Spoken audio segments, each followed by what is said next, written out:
Welcome back to the Nassman Hockey Podcast. A little later than normal after James was too busy with his other favorite team. You want to let everyone know what happened here and why we're recording seemingly in the middle of the day here Yeah. and why the Devils are more important than the Islanders.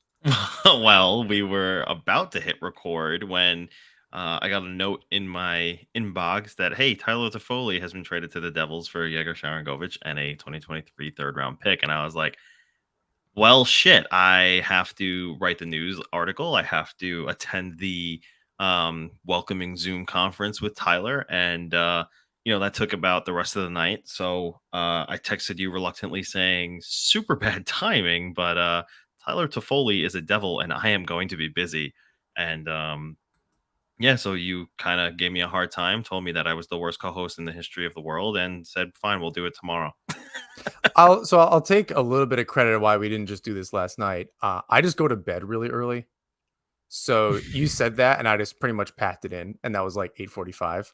I Time was for bed. exhausted I just kind of just got into bed and was keeping up on the news for a little bit until my eyes started getting heavy, and that was about 9:30, and I just packed it in. So we probably could have done it late last night, and that wouldn't have been weird for us. Like we've done that before.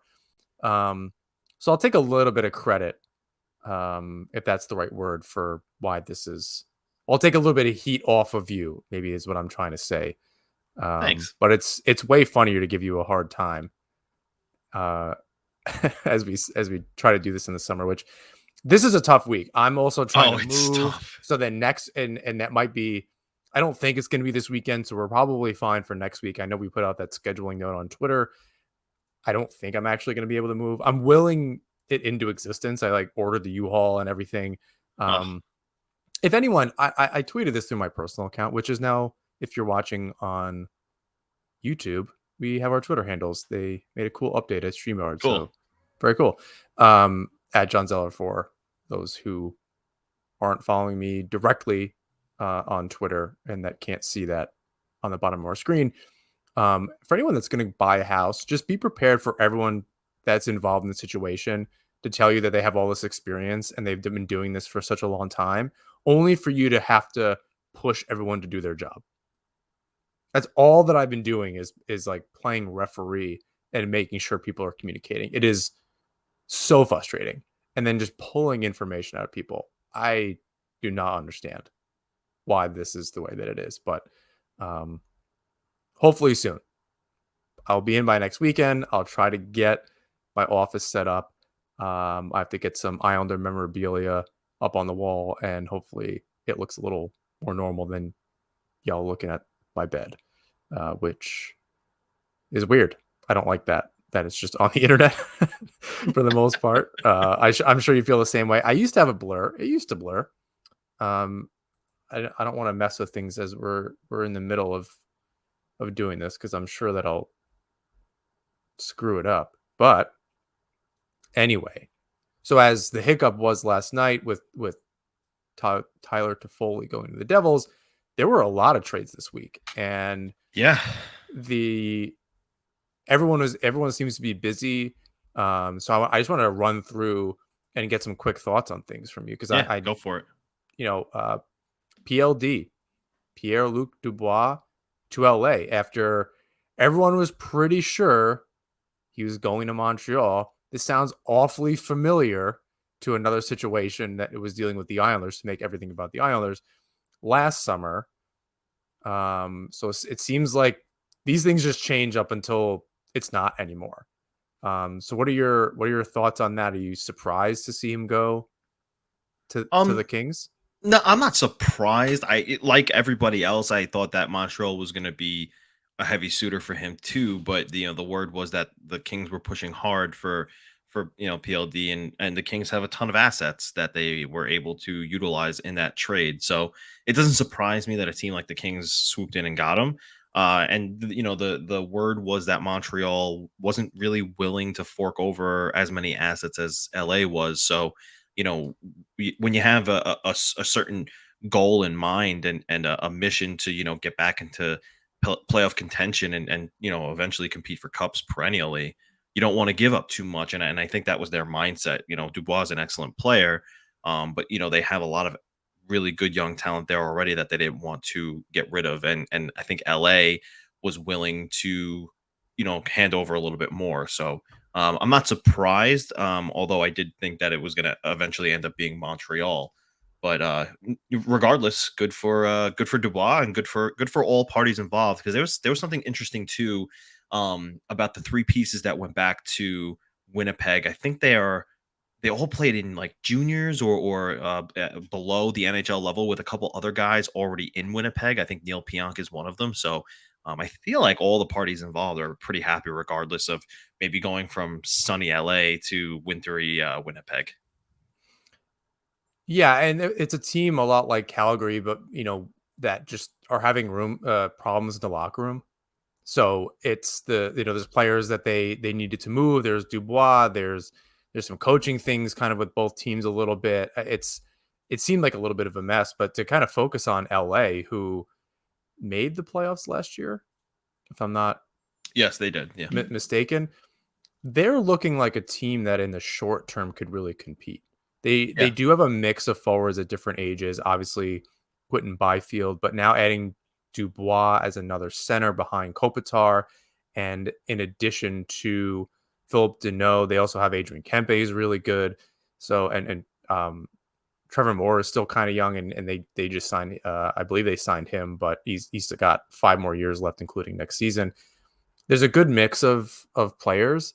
They have a bunch of RFAs next summer, but that's when the cap is set to go up $4 million or more. So I think that's really interesting for them.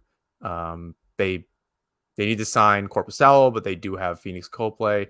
They're both in and around 30 years old. So it's interesting. The D is probably the bigger problem here, and they're not a team that has a ton of cap space left.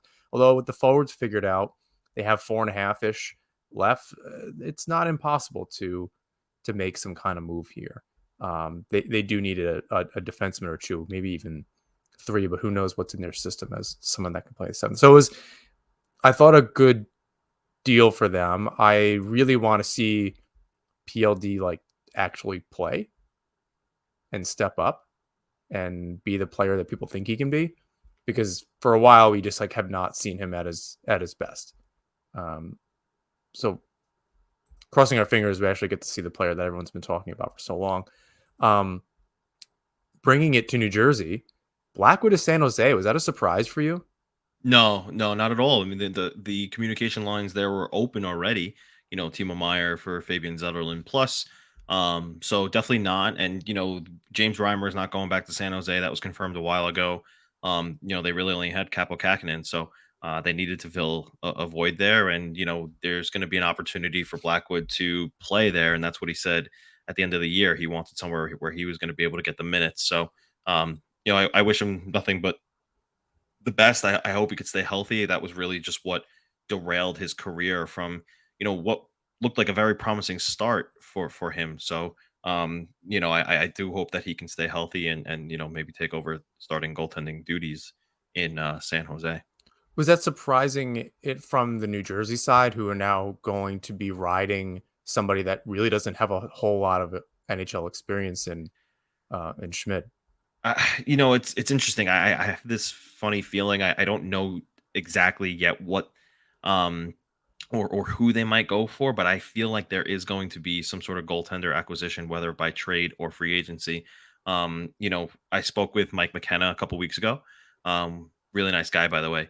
He alluded to, if Semyon Varlamov is available, which I don't think he will be. I think he's going to sign with the Islanders.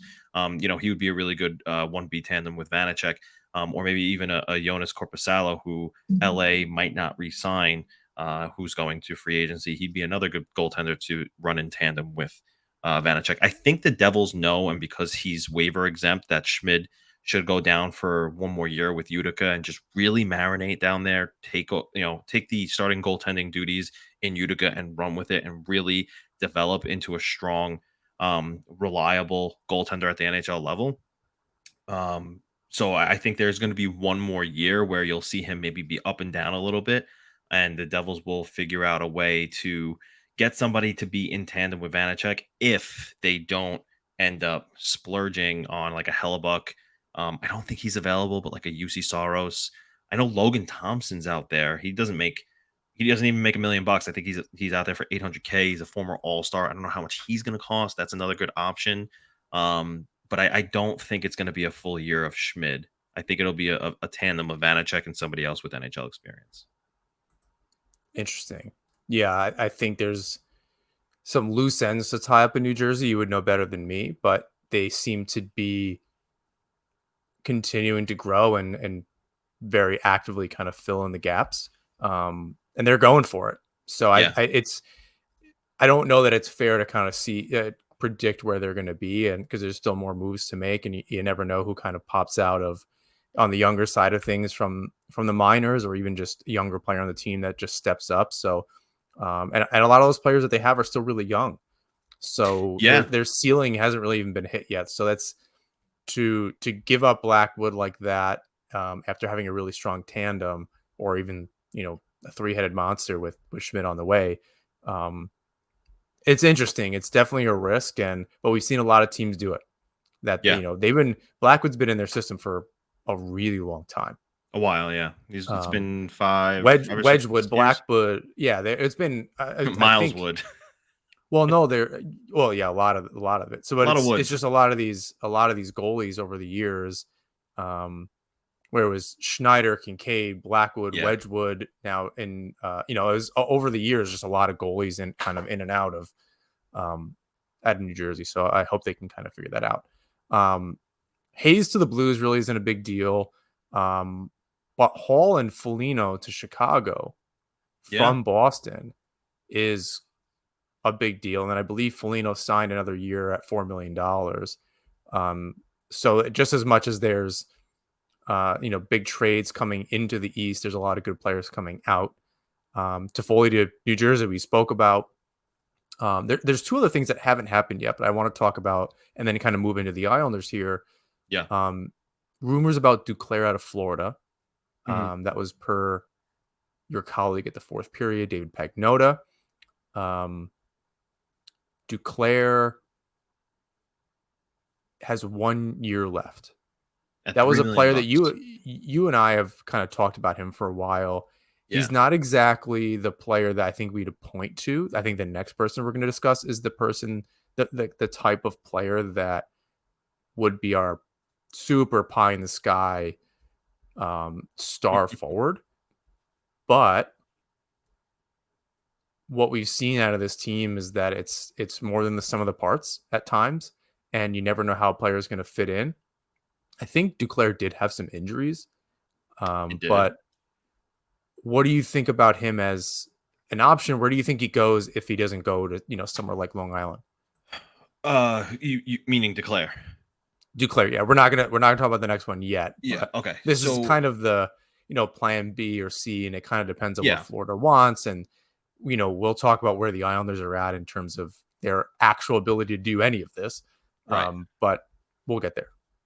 So just taking a look around at what's been going on in the NHL, a bunch of teams, like we discussed last week, are taking to the trade market because they don't like what is out there via free agency, and I don't think that that's going to be the path for the Islanders to make any sort of upgrade. Right.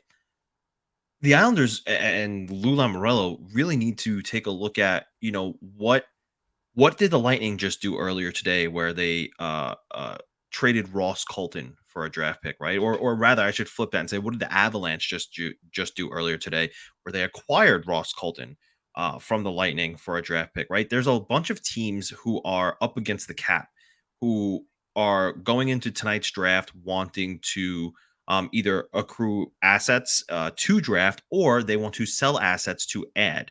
And we know that Lamorello is not rebuilding. We know that he's believes in this core. We've heard it again, right? Well, then add to it, right? You have a second round pick. Obviously, the first is gone for Bo Horvat. What teams are trying to shed some salary? Florida has made it known that they are one of those teams. If Ross Colton can get a second round pick, um, from the Avalanche, there's no reason why the Islanders can't trade their second round pick to the Florida Panthers for a guy like Anthony Duclair. I think Duclair and like you said earlier, we've been banging this drum for a little bit. It is a really good fit, right? He scored 30 goals 2 seasons ago, right? Last season he dealt with injury for the majority of the year, but 2 seasons ago he's a 30 goal scorer, right? He's fast. He has a little bit of a rapport with Matthew Barzal. I think that would make that first line a really complete line. He knows how to play top minutes with guys like Sasha Barkov, or he played with Sam Reinhart, right? He's played with these really skilled players, so he knows how to, work in those top 6 minutes. And this I think is the it's a really kind of good point. You know, this is the he had the one 30-goal season, and a couple other 20s, but you hope he can bounce back. And at $3 million for one more year, that does kind of fit snugly, especially if they can find a way to get Josh Bailey off the books. That does fit kind of snugly into what the Islanders cap situation is.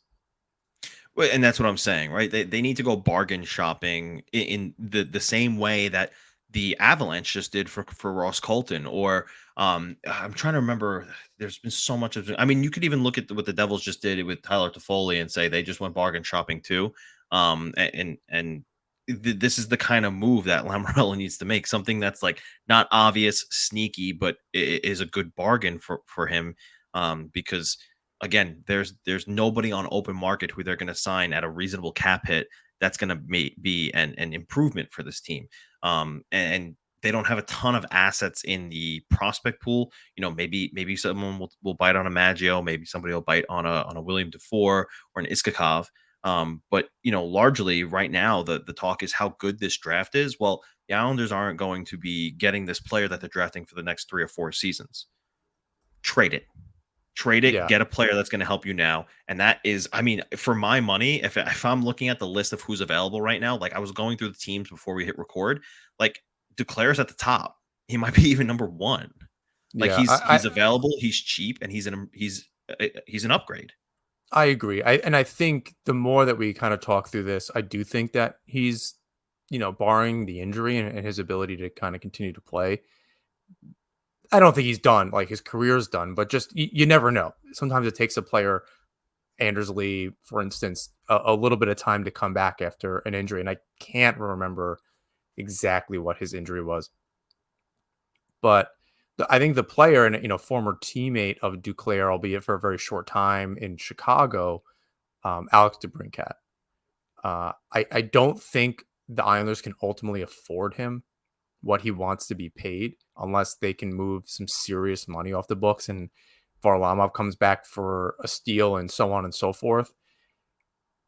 I think he's the pie in the sky type player where you're bang on the money 30 goals, especially on a line with Barzal and Horvat, where he makes a ton of sense. But I agree with you that I think continue as you've started. That's what I would, suggest to Lamoriello, and I think they're kind of forced to do that with the way their cap situation is. And just what they need in the lineup. I think he fits maybe even better than a DeBrincat, just considering he is a little bit tougher and he played a very similar style with Florida last year and the last few years. So it's possible he might even be the better fit overall and can really just elevate his game. And as I, argued last time about Barzell, it's time to kind of put up or shut up as far as is he elite? Can he elevate his teammates? And for Horvat to kind of bring to the table what he was signed here to do. So if both of them can actually turn it on, Duclair makes a lot of sense for a lot of reasons. He's going to be in a contract year. So you have to believe he's going to, not that he's not putting in maximum effort, but coming off an injury, you need to prove that you're still relevant and can play. And he's not really been lighting it up, so to speak, but I think it's Well, really important for him to kind I'll of step say in and this. play well. I'll say this for Declare. I mean, he only had 20 games under his belt this year because, like I said, he came back from that injury. He had 9 points, 2 goals, and 7 assists. And then in the playoffs, not too shabby either. 20 games, 4 goals, 11 points. He's a half-point player, and again, small sample size, but you look at his year before, 30 goals, 58 points in 74 games. He's over a point per game player. So I think that, like you Well, said, and he's Brinkat's not going to been cost. a point per game player in his career No, no, no, by no. by a I'm long I'm shot. saying I'm saying over half a point. per game I played. mean, I think that's it. It's looking at just the stat page and really not knowing him as a player, it's underwhelming. It doesn't seem like, oh wow, he's the first line winger that the Islanders have been missing. But as we've discussed and kind of questioned, we don't really know who that player is and what the mix is. He seems tough. He's a lot quicker than an Anders Lee. He does kind of go to the net. Maybe he's got the same kind of goal scoring ability and maybe even a little bit better than, say, a Kyle Palmieri, where he does have a nose for the net. He can play a little tougher. So adding something like that to the lineup versus someone in pure skill, although we'd like to see that, as you mentioned, I don't think it's realistic as far as what the Islanders are actually able to do and the assets that they have. And we realize we're recording on the day of the draft. So something may happen tonight, or even you might even know more than we do at this moment as you're listening to it. And a trade may have already happened. And I don't think Lamoriello is afraid of giving up, simply giving up a draft pick. Nassauman Hockey is brought to you by DraftKings. New customers, download the DraftKings Sportsbook app and use code THPN. Bet just $5 to score $150 in bonus bets instantly. That's code THPN only at DraftKings Sportsbook. Gambling problem? Call 1-800-GAMBLER. In Massachusetts, call 800-327-5050 or visit gamblinghelpline.ma.org. In New York, call 877-8-HOPE-NY or text HOPE-NY 467-369. In Kansas, call 1-800-522-4700 on behalf of Boot Hill Casino and Resort, Kansas. In West Virginia, gambling problem? Call 1-800-GAMBLER or visit www.1800gambler.net. All games regulated by West Virginia Lottery. Please play responsibly. In partnership with Hollywood Casino at Charlestown Races. In Connecticut, help is available for problem gambling at 888-789-7777 or visit ccpg.org. 21 plus in most eligible states, but ages vary by jurisdiction. See DraftKings.com/sportsbook for details and state-specific responsible gambling resources. Bonus bets expire 7 days after issuance. 1 boost per eligible game. Opt-in required. Max bet $50. 10 plus legal requirement for 100% boost. Eligibility, wagering, and deposit restrictions apply. Terms at sportsbook.draftkings.com/baseball terms. I do want to move into Lamoriello. I saw a lot of hate about, after the Toffoli trade in particular, saw a lot of Lamoriello hate, which is warranted to a degree. But to go on a little bit of a rant here, which I know you'll all be surprised. The problem isn't that Lou didn't get Toffoli or make any kind of trade so far, or that he won't make a trade this summer, like whatever the case is. I don't think hating him and being mad at Lamoriello is the top thing. Like the fact that he didn't make a move is not the top thing to be mad about. And I want people to be mad for the right reasons, because I'm all for justice and principle. Lou even admitted yesterday, though he did deflect the blame, that the problem was not being able to predict, and who could, some of the cap issues in the NHL. But he didn't set the team up for success, regardless of what the cap situation was, with asset management, developing players. Because you got to think, someone from 3 or 4 years ago, in theory, even given COVID and all the stoppages, somebody should be coming up. Now, they traded some of those guys. Ratu will develop in the next couple of years.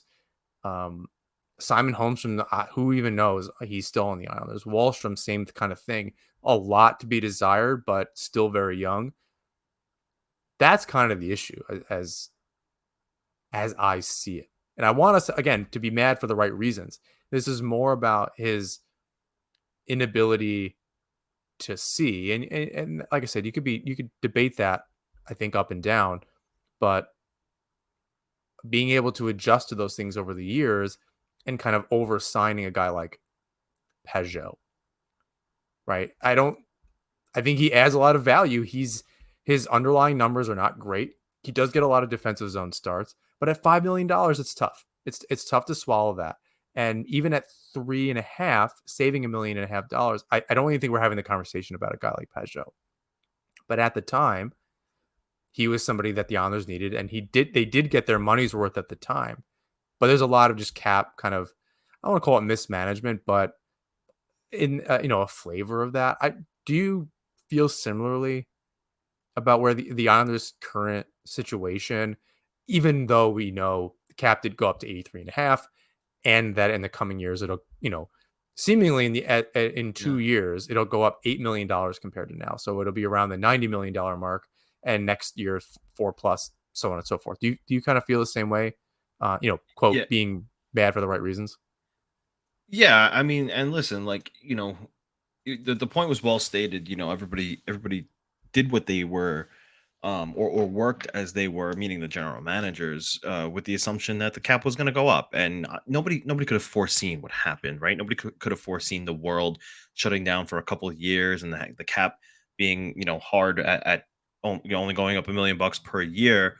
Um, for the last 4 years. So it's been tough as it's been tough on Lamorello, and I guess it was a bit of a learning, learning situation for him, because and not to bring it back to the Devils again, but listening to the way Tom Fitzgerald, um conducts his business, he's like, I you can't assume anything in this league. I work as, the cap is 83.5 million today. That's what I'm going to assume it is next year, and I'm not going to assume it's going to be $1 more. So that's how I work within my salary cap. And I think Lamorello is going to have to take on that mindset, because again, you're signing, eh, and this isn't something I think that he would do differently, but you sign Matthew Barzell to, 8 years at $9.15 million. Well, if that was before COVID, he might have had plans to add, some other players. Let's say, for instance, Anders Lee. He might have signed Anders Lee to 7x7. That was something that he did, thinking the cap is going to go up. We'll have plenty of room. It's going to be fine, right? So that's where I'm at with it. It's a tough pill to swallow, because hindsight is obviously 2020, so you can't sit here and be like, he should have known. But now that he knows moving forward, like, you can't depend on these things. Like, literally, I'm not even joking. As I'm saying this to you, I just got an email to my inbox that the confirmed salary cap for next year is going to be $83.5 million. It's been speculated Yeah, for weeks. yeah, I It, saw that. It was reported a yeah, little bit yesterday too, but yes. yeah. But I just got the email from PR, NHL PR, that it's $83.5 million. People were saying for weeks before, let's say before Monday, that, oh, it might go up to, it might go up to 84, it might go up to 85. We might have a little bit of wiggle room here. And then, sure enough, no wiggle room at all. So yeah, he's definitely been a victim of circumstance. But in the same breath, for me, there were ways out of this. It's just You a get, heavy investment in a lot of guys that, and really maybe it's, you question a Ross Johnson signing, you question as much for, um sorry about that, kind of questioning how much you signed Peugeot for. Um, Other than that, I don't know. I don't know who is an overpayment well, look, I'll say at this: at this point. it might not even be, oh, who's an overpayment, who's an underpayment, right? Wh- If something's not working, right, change it. Look at the current Stanley Cup champions. Look at the Vegas Golden Knights. I We 100% weren't agree with this. we weren't winning with Marc-Andre Fleury. Sorry, trade him. We'll figure it out. We need a number one overall defenseman. We're gonna go get Alex Petrangelo. We'll figure out who we're gonna get rid of later. We're getting the player. Oh, we want Jack Eichel. Here's Alex Tuck. He was an original. He was a favorite. Sorry, see you later. I definitely agree, and I think that's where I don't expect. I think the Knights are like the overcorrection to Lamoriello, who is very loyal, but there needs to be something here. I Correct. think it's tough. There are some guys that actually deserve it. Palmieri is probably overpaid. That might be a little another one that's a little tough. He's a top six forward for the Islanders, maybe not across the league. Maybe he's more of a middle six kind of guy. Um, but you would see with an Engvall type signing, I imagine that might be an overpayment. Although I don't know about the overpayment to stay on the island is a thing as much anymore. Um, this is may have turned into more of a this is what the going rate is for a lot of players. Eight and a half seems to just be what the rate is for top six forwards um, that are flirting with elite status or at least superstar status in the NHL.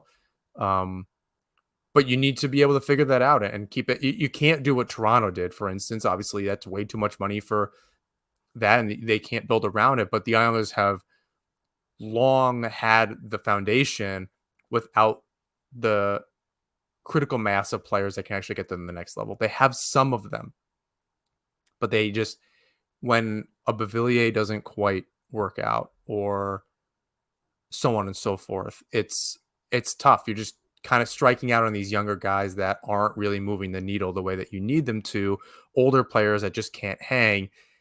It's a really bad intersection for them to just simply be in. I think that's kind of it. You have Bailey, you have Bavilier, you have a Wallstrom, aging Mayfield. Like you were just at a weird place where the Yeah. players that it just didn't all line up together. And you can't blame Lamoriello for that, but on the outside and trying to, as you said, you either have to be a little more ruthless with your system or deal with it and kind of own up to it because his quote was, we're in this position because of what happened with assumptions, which it's a real bad word of where the cap would be. So some of the signings that we made 3 years ago, we would not have done because in your planning, you also know what the progression will be and can be because of where the revenues are going. Some of this is the NHL just being stubborn and Gary Bettman and blah, blah, blah, because I think the owners want the cap to go up way more, but that's just not where it is. So they're pausing it yet another year as they work out escrow and kind of all this other stuff, which some people are saying will be paid off even before the season starts. So they're playing their own game. I think they're only hurting themselves. But I don't want to like harp on that for too long. I just saw that as an argument yesterday or conversation on Twitter, and it bugged me because I wanted us to, it's not about that he didn't trade for Toffoli. Like, be mad at Lamoriello for actual reasons. Um, and you never know. Toffoli's not old, but he's older. There are other options, as we discussed, in a guy like Duclair that can really work for his next contract for the Islanders and fit in really well. Not that Toffoli wouldn't have, but there are still some other options. Lamoriello has been creative on the trade market. So if we're going to have hope in any aspect of how he's GMing, I think this is okay. Other players, Dan last week, who 2 weeks ago, who was our guest, saying it's gonna be a quiet week. I also wouldn't be surprised if that's the case. Kurz has also said the same thing, that it could just be a quiet week for the Islanders, other than trying to push off the Josh Bailey buyout as long as possible to see if someone will bite. That could change the trajectory. So we'll see. Can they use a second to trade with Florida to get Duclair, or are they attaching that to Bailey? And maybe you're sending next year's second to Florida as a bet on yourself that it's going to be a low pick in the second round anyway to get Duclair, right? So But that's a it's little tough. bit of the issue here.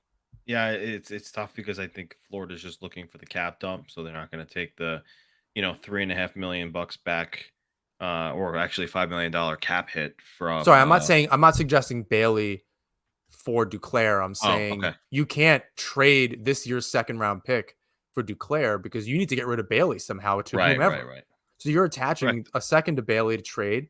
And then are you trading the 2024 second round pick to Florida for Duclair? Granted, you're betting on yourself, like I said, that it's going to be a low second round pick. So it's kind of, the Islanders are in a tough position. They need their first round pick next year, one way or another, even if it's a low. Hopefully, fingers Yeah, crossed, it's 32, right? yeah, So they're in a weird spot where I think they need to bet on themselves, but they do need to be careful that look, if it doesn't work this year, there's a serious change that needs to happen outside of, the guys that are signed for a pretty long term here. But everyone else needs to be considered. That there's some guys that'll only have a year or two left, looking at Lee and Nelson and things like that, where it may just be time. You need to be able to clear out some space here. Some are going to be harder than others, but as you said about Vegas, they kind of just need to do what they need to do. And I do want to stick on. I know it's a little we're going out of order here, but I'm on a little bit of a time crunch this morning. Um, I want to stick on Lamoriello. So he spoke to members of the media yesterday. I don't know if you had a chance to see some of those things. Kurz reported, as many others did. That's the person who I saw it from first. That Parise has not decided to come back quite yet. Well, funny phrasing. He hasn't decided if he's going to continue to play. Okay, I think that's fair. How does it make you feel? I have a thought or two on that, but is that limbo? Granted, it's less than $1 million, so it doesn't really. Rather, it shouldn't play that much of a role. Um, but it does have some roster implications. How do you feel about that comment? Where do we go from here? Yeah, it's interesting because again, I don't think this is a I don't want to be back with the Islanders type thing. He said he only wants to play with the Islanders or he's going to retire. I think he's just wondering if he has anything left in the tank. I think he does, based on how good he played when he was. I mean, as soon as last season, he scored over 20 goals. But maybe he just doesn't have the fire anymore. Maybe it's just not in him. So, as far as roster implications, look like the Islanders were lucky to get a 20 goal scorer at pennies on the dollar, and that's not going to happen again. Like if he's gone, they're going to end up having to pay maybe even a lesser player a little bit more money. So there's going to be even less money to go Yeah. around for Lamoriello to use. So Well, that bottom um, six just I drastically yeah changes in so much as we've kind of discussed what that fourth line, third and fourth lines might look like. And, a Parise, Suzuki's Fashing fourth line is very, very appealing. Granted, that means Clutterbuck and Martin are either extra forwards with Ross Johnston. I don't know how that works. Talk about a buyout. I don't know why you're not just getting. I don't know what it would save you, if only the roster spot. But I'm just put him in the minors, waive him, whatever the case is. I don't know if he has a one-way contract. Maybe it doesn't matter, but that's really frustrating that you would have two or three guys, that you aren't even comfortable with playing anymore. Because and you have, if you sign it, if you're able to get Duclair, and as you've mentioned many times, players are pushed down the lineup, and Lee, Peugeot, Wallstrom is your third line, and as we discussed the fourth line before, I don't know what you do. Like there's so many roster problems that are solved with Parise coming back, but there's so many more without him coming back in just the level of play that you're getting from your bottom six. Right? You can live with Peugeot being more of a defensive player, although he struggled with that, and a penalty killer among many other things. If Parise is scoring you 20 goals or even 15 goals a season, without him, you're putting a lot of pressure on Wallstrom to step up, on Peugeot to step up, for Lee to continue to score at a 20 plus goal clip on the third line without the access to the top 6 minutes and skill. And then you're really crossing your fingers that Clutterbuck can do anything, that Fashing can maybe even ship in. Like, yeah you're asking a lot of Parise. And what's crazy is he took on the offensive responsibility of maybe like an entire line by himself, and how versatile he was and all of that. So it puts, I feel like, the entire roster somehow in question, especially if it's going to be really hard for them to get a top line winger, right? I'm not suggesting Parise be on the top line, but it just screws up your, as you said, you're pushing players down. Lee almost has to be on your first line again, which yeah Lee and Barzell have just not clicked the same way, in more recent past. So it's very frustrating. That's kind of how I feel about it. You're just crossing your fingers that Parise can even come back at all. Um, really quickly, unless you have another thought on Parise. No, no, that's really it. I mean, you said it best. Like every I've been saying that everybody needs to kind of just be knocked down a peg into their rightful place, and Parise kind of pushes everybody out a peg further away. So if it doesn't happen, that would be tough. Um, Unsurprisingly, no update on Bailey. I was surprised. I'm still surprised that he's being so forthcoming with that. That he's being this transparent about things. Um, that's kind of wild to me, but we'll see how that shakes out in the coming days. Um, Something else, and it may have just been the wording of how it was being reported, but a lot of people kind of said the same thing. So the thread here, I think, is similar.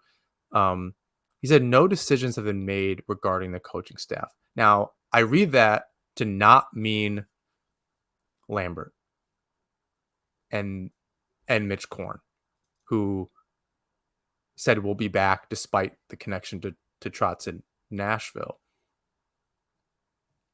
Do you think it means Lambert is again? He seems to be like bought in on Lambert's the guy, and that it's maybe the rest of the coaching staff that needs to be shaken up a little bit. It's not going to be any kind of flashy names, I don't think. I'm not really sure who on the assistant coach, power play coach kind of um, people are available. But what's your thought on that comment? Yeah, I think it's just the supporting cast. I think, Lamorello already did confirm that, Lambert will be back. I think it's just a matter of taking a look at how were we defensively, how were our special teams, and what changes can we make there, who might be available to help make us better. So I think that it was underwhelming this year, and changes could certainly be made just to improve in those aspects. I think Lambert's job, at least for now, is safe. You heard how complimentary Lamorello was about how Lambert held everything together down the stretch in the season. Whether you agree with that or not, that was Lamorello's thoughts on it. So yeah, I think that's just alluding to, who's the supporting cast going to be. A lot of movement, before all the player movement has been happening recently. A lot of coaching movement, went down within the last couple weeks. Bruce Boudreau is still out there, right? He's still a guy who could That's certainly be, behind an NHL bench in some capacity. So that's interesting. That's yeah, interesting. No, and that's talking about a surprise kind of addition to the team, either behind the bench or on the ice. That's definitely something that stands out. Thinking about the coaching staff and a guy like Boudreau, you never know. He has had success. I think as an assistant, he might add a lot of value to what Lambert's trying to do. yeah. So And we'll see. I don't think, correct me if I'm wrong, but I don't think the Islanders have an associate. They just have assistants. Yeah, it's interesting. I don't like that kind of like let's call it bureaucratic kind of hierarchy. I don't know I don't know how they kind of deal with that, but I think they just need a shakeup of ideas. Like clearly, was it Jamie McLennan was the or McLean was the like power play like that just has been horrid for such a long time. Like that, Right. it needs to change.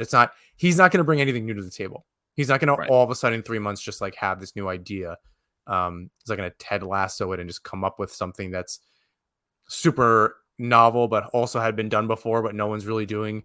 Um, for those of you who watch the show, Total Football, blah blah blah. So I don't think he's going to be doing that because if it was, he had already done it. He would have made the change, which has been a problem with the coaching staff. I think just not being able to adapt and not just getting out coached, but not really raising the level of the team to where it needs to be, and just adapting to what the players also need to do this on their own.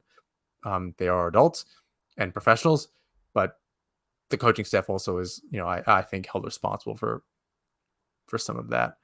Yeah, Um, certainly. Kind of deal with some of the signings. Schneider is not expected to be back. He's looks like he's going to Europe, Yeah. um, and which is a bummer. I think Jonathan Bernier and Schneider, the falls from grace there were tough to watch. Um, Injuries and so forth. So wish him the best of luck if that's where he ultimately lands. And maybe he can come back to the NHL. He's definitely on the older side, but at least he's playing a little bit of hockey. I think that's important. Lemrel also mentioned that there were a few RFAs not qualified, but didn't say who. I don't think a player like Bodie Wild would be incredibly surprising to hear. There might be some others. Obviously, I don't think that means Wallstrom.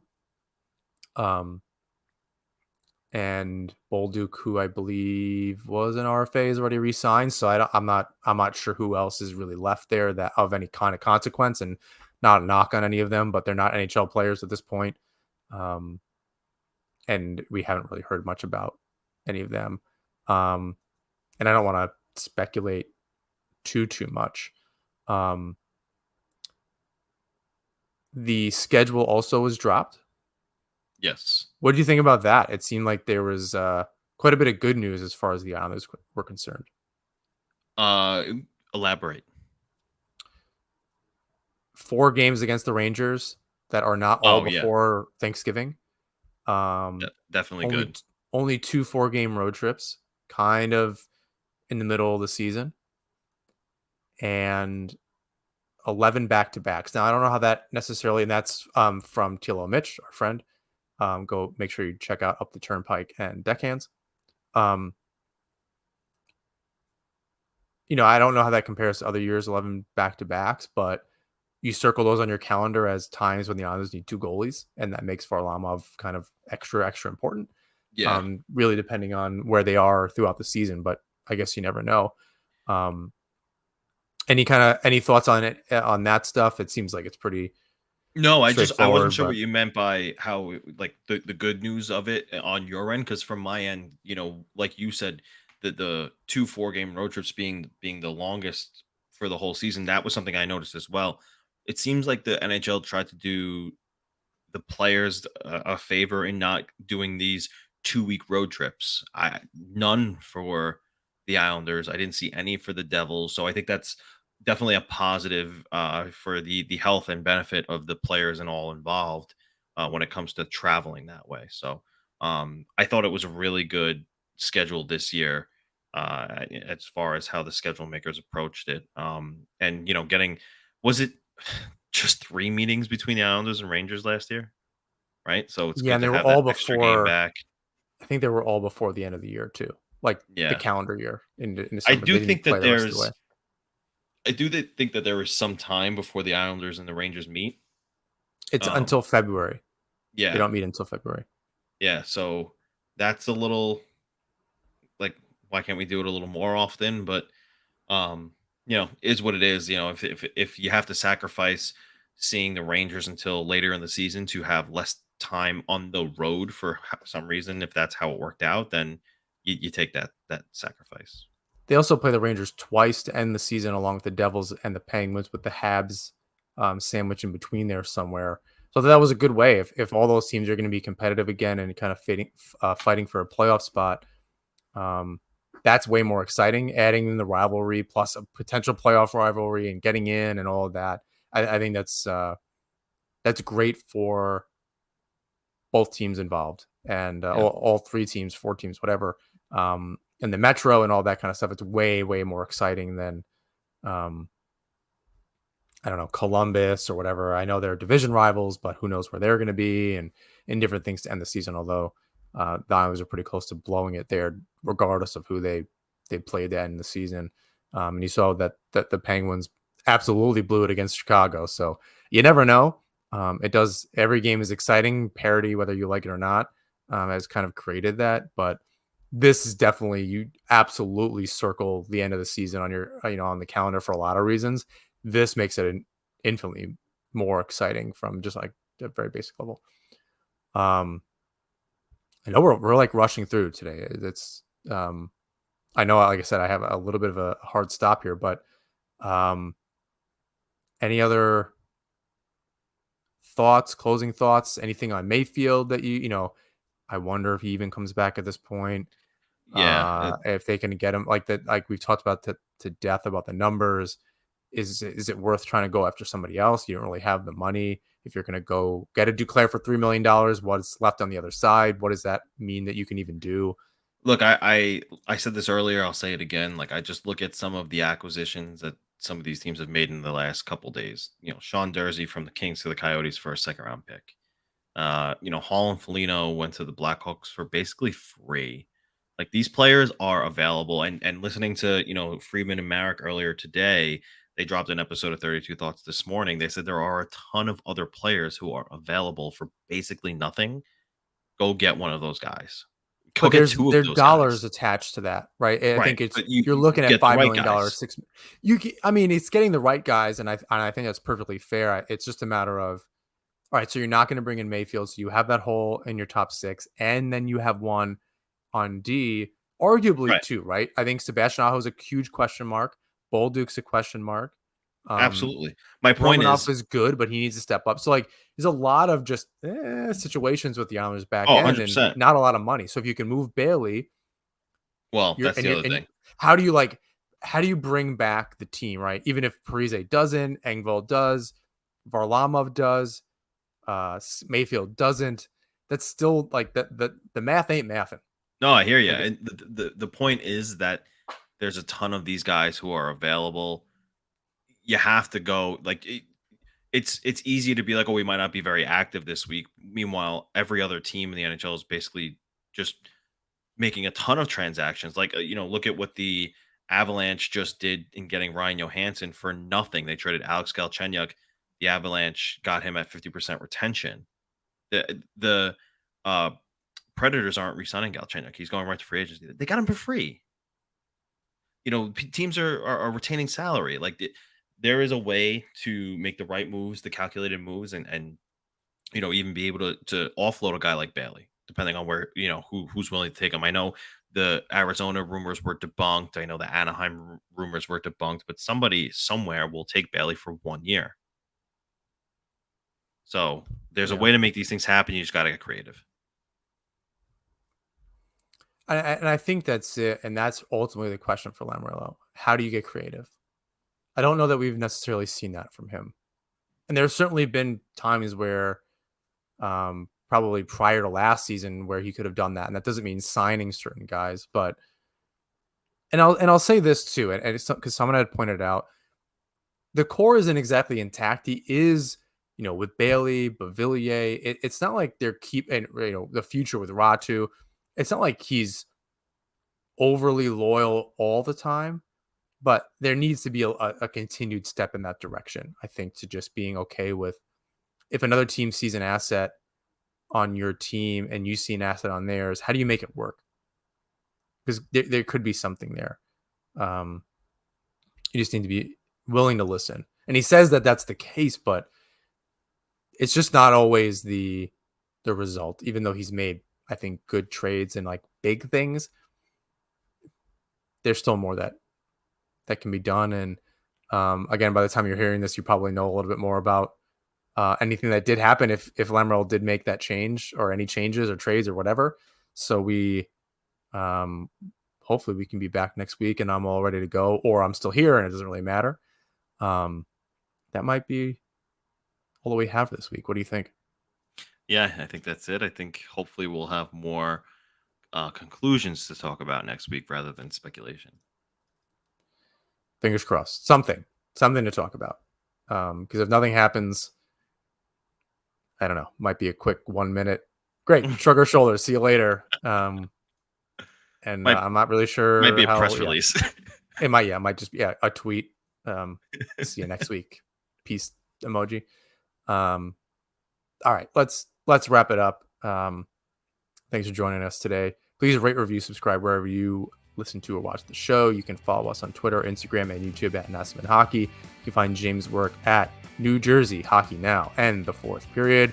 And make sure you check out Isles Fix, an excellent curated Islanders newsletter, for all the things that we miss or things that come up in between shows. Definitely show them your support. James, bring us home. Until next time, all. Let's go, Islanders.